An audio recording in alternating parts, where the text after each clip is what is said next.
Environment day శుభాకాంక్షలు.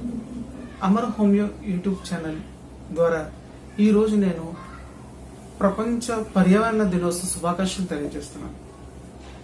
ఈరోజు నేను ఈ పర్యావరణ దినం గురించి మీతో నేను షేర్ చేయాలనుకుంటున్నాను. ఎందుకంటే ఎన్విరాన్మెంట్ అన్న పర్యావరణం అన్న మనందరికీ ఒక రోజు గుర్తుకొచ్చేసి ఆ రోజు అందరూ వాట్సాప్లోను ఫేస్బుక్లోను షేర్ చేసుకుని ఈ రోజుతో ఆ సంబరాలన్నీ ముగించేస్తాం. కానీ ప్రపంచవ్యాప్తంగా చిన్నపిల్లల నుంచి ముసలివారి వరకు కూడా ఈ రోజు గురించి లేదా ఈ పర్యావరణం గురించి వాళ్ళ జీవితాలు త్యాగాలు చేస్తూ ఎంతో మంది కష్టపడుతున్నారు. అసలు ఈ రోజులో ఏముంది, అసలు ఈ యొక్క దాని గురించి తెలుసుకోవాలనుకుంటే ఈ వీడియో పూర్తిగా చూడండి. మొట్టమొదటిగా పర్యావరణం అంటే ఏంటంటే మనతో పాటు మిగతా జీవరాశులు, ఈ గాలి, నీరు, భూమి, మిగతా అన్ని వాటిల్లో మనతో ఉండడాన్నే ఈ పర్యావరణం అంటారు. అంటే ఉండడం అంటే వాటి నేచురల్ ఏదైతే ప్రకృతి సిద్ధంగా వాటి స్థితి ఉందో ఆ స్థితిగా ఉండడం. ఎందుకు ఈ విషయం చెప్తున్నానంటే సాధారణంగా మన ప్రపంచం వ్యాప్తంగా గాలి, నీరు, భూమి అన్నీ కూడా కాలుష్యం అయిపోతున్నాయి. ఈ కాలుష్యం ఎంత చివరికి వచ్చేసింది అంటే మనం ఉపయోగించే ఈ పురుగు పదార్థాల ద్వారా ఏదైతే పంట పొలాల్లో ఉపయోగించే పురుగు పదార్థాలు వాటి అవశేషాలు ఈ యొక్క పొలాల్లో పూర్తిగా ఉండిపోయి వీటి యొక్క నెక్స్ట్ జనరేషన్ కూడా వాటి యొక్క సైడ్ ఎఫెక్ట్స్ అనేవి కనబడుతున్నాయి. ఆ దుష్ఫలితాల ప్రభావం ఎన్నో జెనెటిక్ డిజార్డర్ల యొక్క వ్యాధులు కనబడుతూ ఉన్నాయి. అందుకనే ఈ రోజుని మనం ఏ విధంగా సెలబ్రేట్ చేసుకోవాలి, ఏ విధంగా మన జీవితంలో మార్పు రావాలని గురించి నేను ఈ వీడియో చేస్తున్నాను. ముందుగా ఏంటంటే మనలో జవాబుదారితనం బాధ్యతాయుతంగా ఉంటే కానీ ఈ మనం ప్రపంచం యొక్క పర్యావరణాన్ని కాపాడడం. ముందుగా మన ఎన్విరాన్మెంట్ మనం కాపాడుకోలేం. మన స్వతహాగా కానీ మన ఇంట్లో కానీ మన యొక్క ఏదైతే జీవిస్తున్న ఏరియాలో కానీ దేశవ్యాప్తంగా కానీ. ఎందుకు ఈ విషయాన్ని చెప్తున్నానంటే ముందుగా మనం గుర్తించాల్సిందంటే మన జీవన శైలి మారాలి.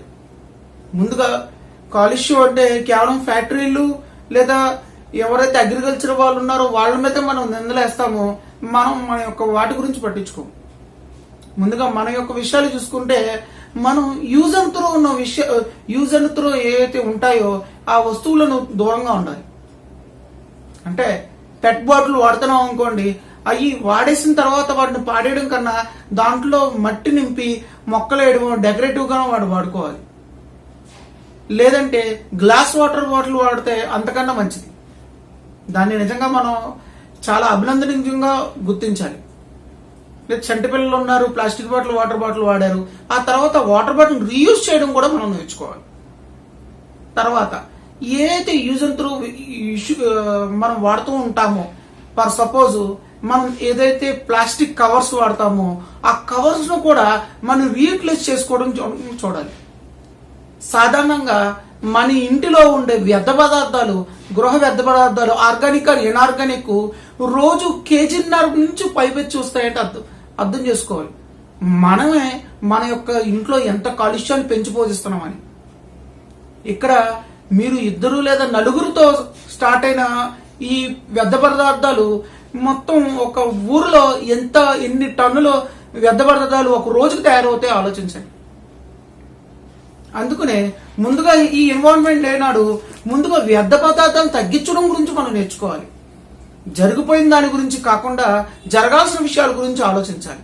ఈ రోజు జరగాల్సిన విషయాల్లో మనం ముందుగా వ్యర్థ పదార్థాలని ఏదైతే ఆర్గానిక్ అంటారు, అంటే మళ్ళీ వాటిని యూజ్ చేయడానికి ఉన్న ఏదైతే న్యాచురల్ గా ఉంటాయో, అంటే పళ్ళ యొక్క తొక్కలు, కూరగాయలు ఏవైతే ఉన్నాయో వాటిని అన్నిటిని మన ఇంట్లోనే కాంపోస్ట్ చేసుకోవడం నేర్చుకోవాలి. మన ఇంట్లోనే మనం మొక్కలు పెంచడం నేర్చుకోవాలి. ఇంటీరియర్ గార్డెన్ నేర్చుకోవాలి, బయట ఉన్న గార్డెన్ కూడా మనం నేర్చుకోవాలి.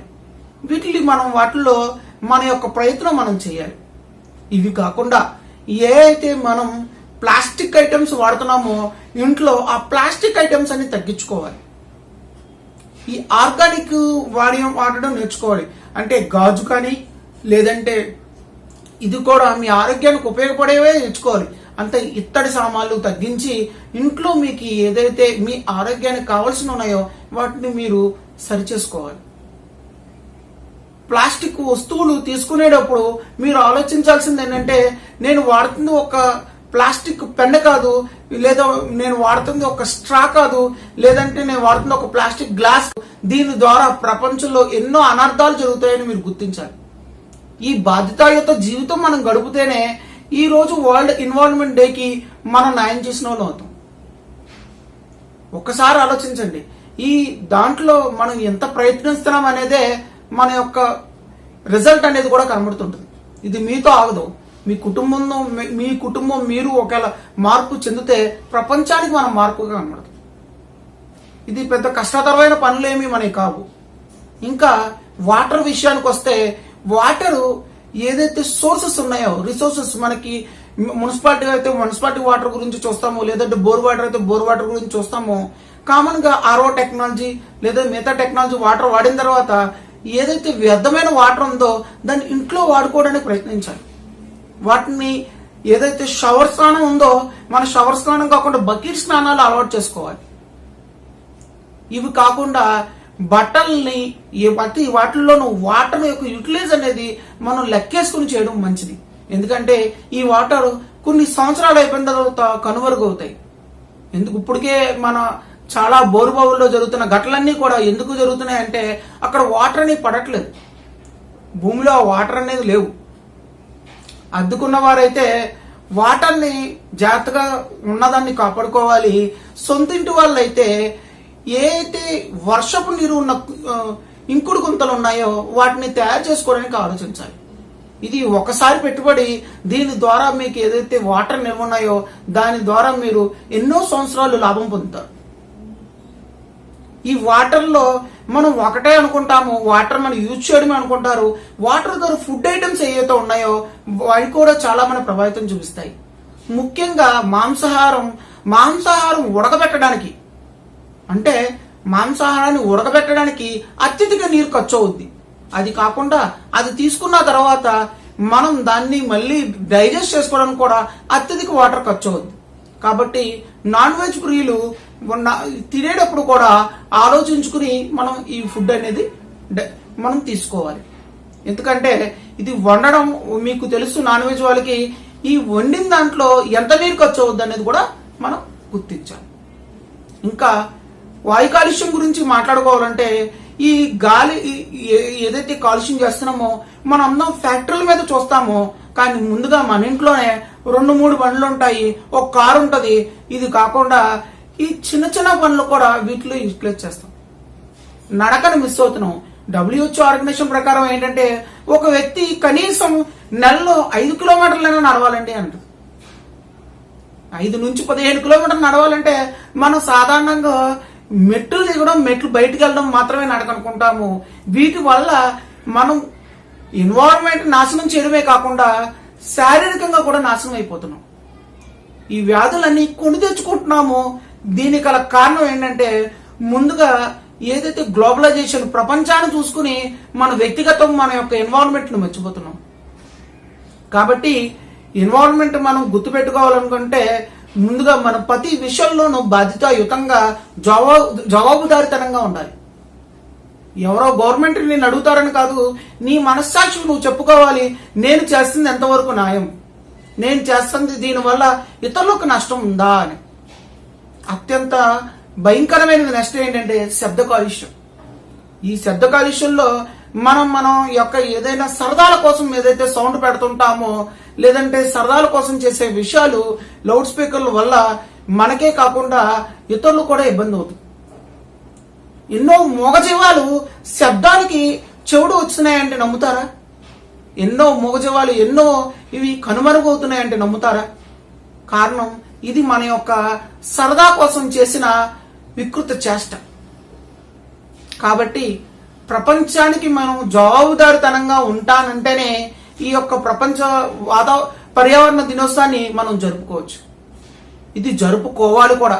ఒకవేళ దీన్ని మనం బాధ్యతాయుతంగా లేకపోతే, లేదంటే జవాబుదారితనంగా లేకపోతే ఏం నష్టం అంటే, ఏదైతే పొల్యూషన్ వల్ల నీ యొక్క జీవన యొక్క స్థితి తగ్గుద్ది, అంటే మన యొక్క ఆయుష్ తగ్గుద్ది.